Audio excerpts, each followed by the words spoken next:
Hello guys, শেষমেশ এসেই গেলাম হবিপুর ইস্কন মন্দিরে। তো আমি এই ১ম বার এলাম এই ইস্কন মন্দিরে। তো শুনেছি খুব সুন্দর তো সত্যিই।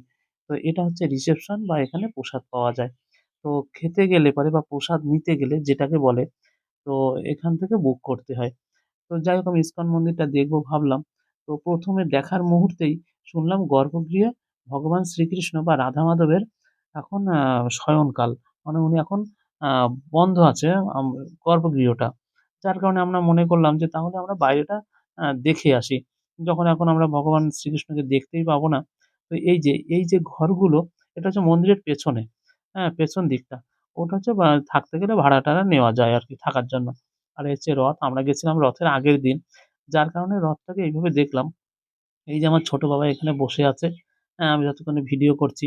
আর এই জায়গাটা হচ্ছে কোনো অনুষ্ঠান হলে বা কোনো পাঠ হলে এই জায়গাটায় পাঠ হয়। আর এই যে ঘরগুলো, এই ঘরগুলো হচ্ছে প্রসাদ পাওয়ার জন্য এই ঘরগুলো। আর এখানে এই যে জল দিয়ে এরকম আছে।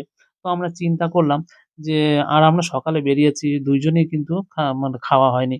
তখন চিন্তা করলাম ভগবানের প্রসাদটা নিয়ে নিই। আর এগুলো পার্সেল হয়, হ্যাঁ? প্রসাদগুলো নিয়ে চলে যায়। এই যে ১ম এ এলো ভাত। তো আমাদের দিয়ে গেল। তারপর যাই হোক ২য় বার এলো ডাল। তো কি প্রসাদ আসছে আমি দেখাচ্ছি। আর এটা হচ্ছে ডাঁটা দিয়ে একদম মাখা, মাখা বেশ সুন্দর। মানে শুকনো হলেও খেতে সুন্দর। আর এটা কিন্তু আলু নয়। এটা হচ্ছে গাঁঠি কচু যেটাকে বলে। তো এই গাঁঠি কচু দিয়ে আমরা যাক প্রসাদ-টসাদ খেয়ে চলে এলাম। এবার আমি মন্দিরটা আমরা দেখাচ্ছি। এই মন্দিরের বাইরের দৃশ্যটা খুব সুন্দর সত্যি কথা। আ এটা শুধু মুখে বলা নয়, সামনে থেকে দেখলেই বোঝা যায় খুব সুন্দর এই মন্দিরটা। তো মন জুড়িয়ে যায় ওখানে। আর থাকারও ব্যবস্থা আছে। তো আমরা ভাবলাম যে গেলাম যখন আ ফিরে যখন আসার সময় আছে তাহলে চলে আসি। আর একটু ব্যস্ততার মধ্যেও ছিলাম আমরা।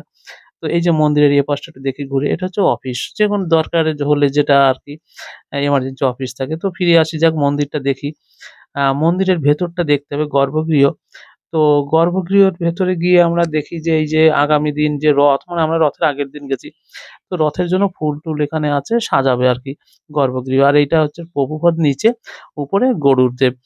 তো এখানে বই বিক্রি হয়।